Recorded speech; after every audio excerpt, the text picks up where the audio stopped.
بسم اللہ الرحمن الرحیم۔ شروع اللہ کے نام سے جو بڑا مہربان نہایت رحم کرنے والا ہے۔ ہم سننے والے اور دیکھنے والے دوستوں کو خلوص برا سلام۔ اس شخص نے حضرت علی کرم اللہ وجہہ کے سامنے بلند آواز سے استغفر اللہ کہا۔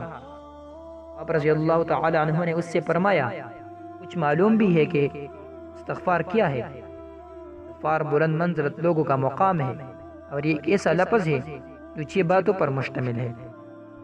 ویڈیو شروع ہونے سے پہلے آپ صاحبان سے درخواست ہے، اگر آپ ہمارے چینل پر نئے ہو تو ہمارے چینل کو ضرور سبسکرائب کریں۔ اول یہ کہ جو ہو چکا ہو اس پر نادم ہو۔ دوم یہ کہ ہمیشہ کے لیے اس کا مرتکب نہ ہونے کا پکا ارادہ کر چکا ہو۔ سویم یہ کہ مخلوق کے حقوق ادا کرنا یہاں تک کہ اللہ کے حضور میں اس حالت میں پہنچو کہ تمہارا دامن پاک و صاف ہو اور تم پر کوئی مواخذہ نہ ہو۔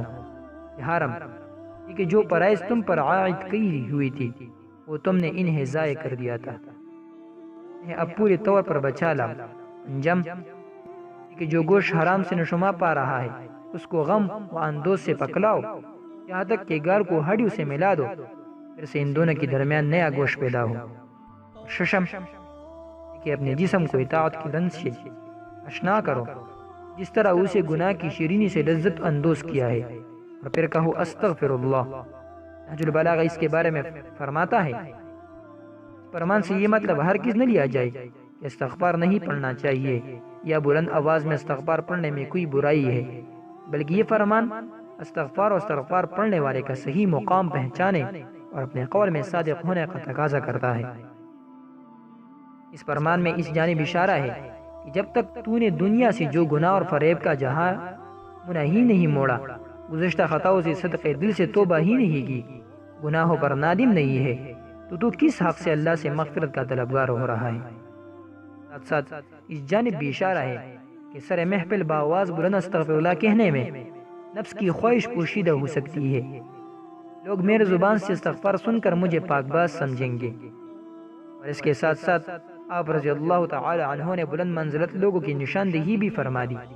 ایسے لوگ اللہ سے مغفرت طلب کرنے کے حقدار ہیں جو گناہ سے خود کو الگ کر چکے ہیں، اور جس نے گناہ کا ارادہ ہی نہیں چھوڑا، جس نے اللہ کی جانب رخ نہیں پھیرا، اس کا یہ کہنا ہی درست نہیں کہ میں اللہ سے مغفرت کا طلبگار ہوں۔ کہ کوشش کرے کہ آپ اس گناہ پر نادم ہو، توبہ طائب ہو اور اس گناہ کو ناپسند کرتا ہے، تو آپ کو توبہ کرنے میں اور استغفار پڑھنے میں مزہ آئے گا۔ جیسے علامہ اقبال فرماتا ہے، اس نے کردار سے نوری مجسم ہو جا، اس نے کردار سے نوری مجسم ہو جا کہ ابلیس پہ تجھے دیکھے تو مسلمان ہو جائے۔ اگر آپ کو ہماری ویڈیوز پسند ہیں اور آپ کو اسلامی ویڈیوز چاہیے، صحابہ کی سیرت، سبق آموز کہانیاں، ہمارے چینل کو ضرور سبسکرائب کریں۔ برائے مہربانی اس ویڈیو کو اپنے دوستوں کے ساتھ شیئر ضرور کریں، اور آپ سے گزارش ہے کمنٹ کر کے ہمیں اپنے قیمتی رأی سے آگاہ کیجیے۔